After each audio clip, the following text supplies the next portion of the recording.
ఇంకా press meet ఉన్నామని చెప్పు.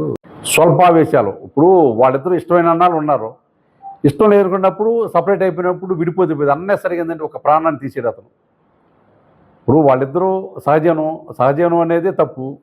మళ్ళీ పైగా ఏంటంటే ఆ అమ్మాయి ఇష్టం లేనన్న తర్వాత వాడు దూరం వెళ్ళిపోవాలి. కానీ ఆ అమ్మాయి మీద కక్ష పెంచుకొని పగ పెంచుకొని ఆ అమ్మాయి సంపతం అనేది ఒక నిండు ప్రాణం చేసిన ఇప్పుడు ఆ ఇద్దరు పిల్లలు ఉన్నారు. ఇద్దరు పిల్లలు అనేది వాళ్ళకి తల్లి లేకుండా పోయింది. కాబట్టి సొసైటీ ఏంటంటే ఇలాంటి పరిణామాన్ని గమనిస్తుంటే ఇలాంటి తప్పులు సోషల్ ఎవరు కూడా రిపీట్ చేయొద్దని చెప్పి ప్రజలు కోరుతున్నాను. Okay, thank you. నేను చేస్తాను. ఈ నెల 18వ తేదీన మన కావలి 2 టౌన్ పిఎస్ లిమిట్స్లో వెంగళరావు నగర్లో ఒక మర్డర్ కేసు జరిగింది. అంటే ఆ మర్డర్ కేసులో ఒక స్త్రీ చంపబడింది. ఆ కేసు యొక్క పూర్వపరాలు ఏంటంటే, ఇప్పుడు సుమారు 15 సంవత్సరాల క్రితం జల్దంకి గ్రామానికి చెందిన ఉప్పు శ్రీనివాసరావుతో ఉప్పు సునీత, అంటే సునీత అనే అమ్మాయికి వీళ్ళిద్దరికీ మ్యారేజ్ చేశారు పెద్దల మ్యారేజ్. వాళ్ళకి 2 పిల్లల కాడ ఉన్నారు. తర్వాత ఏంటంటే వాళ్ళిద్దరి మధ్యన కొన్ని మనస్పర్ధల కారణంగా భార్యాభర్తలు ఇద్దరు కూడా విడిపోయారు. సుమారు 5 సంవత్సరాల నుంచి వాళ్ళు సపరేట్గా ఉంటున్నారు. ఈ క్రమంలో ఏంటంటే ఈ అమ్మాయి కూడా పల్లికి వెళ్తుంది, బేల్దారిపల్లికి. ఈ బేల్దారిపల్లి క్రమంలో ఈ కొండాపురం మండలానికి చెందిన మల్లి మహేంద్ర, ఇతను కూడా తన భార్య నుంచి సపరేట్ అయిపోయి ఇతను కూడా ఖాళీగా సింగల్గా ఉంటున్నాడు ఇప్పుడు. మరి పళ్ళు దగ్గర వీళ్ళిద్దరూ కూడా పరిచయం ఏర్పడినట్టుందా ఈ మహేంద్రకేనో సునీత ఏమో భర్త నుంచి దూరంగా వెళ్ళిపోయింది, ఈ మహేంద్ర ఏమో భార్య నుంచి దూరంగా వచ్చాడు. వీళ్ళు ఏంటంటే బేల్దారి పనులు చేస్తా ఆ పనులు చేసే క్రమంలో భాగంగా వీళ్ళకి పరిచయం ఏర్పడినట్టుందా. తర్వాత వీళ్ళు హైదరాబాద్ వెళ్ళారు. హైదరాబాద్లో కూడా బేల్దారి పనులు చేస్తూ అక్కడ కొన్నాళ్ళు ఉన్నారు.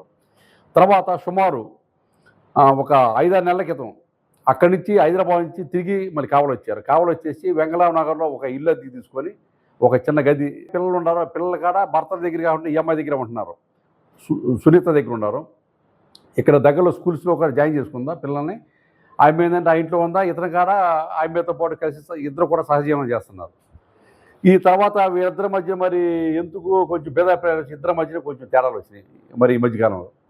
నిజానికి ఆ అమ్మాయి ఏంటంటే అతన్ని నువ్వు నా దగ్గర రావద్దు, దూరంగా అతను కొంచెం దూరంగా పెట్టేసింది.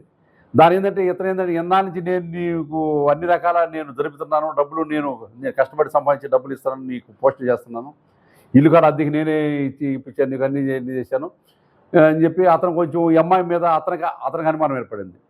మొత్తానికి ఈ అమ్మాయి ఎవరితో ఫోన్లో మాట్లాడుతుందా, ఆ కారణంగా నన్ను దూరంగా పెడుతుందా అని ఈ అమ్మాయి మీద అతనికి అపోహ ఏర్పడింది.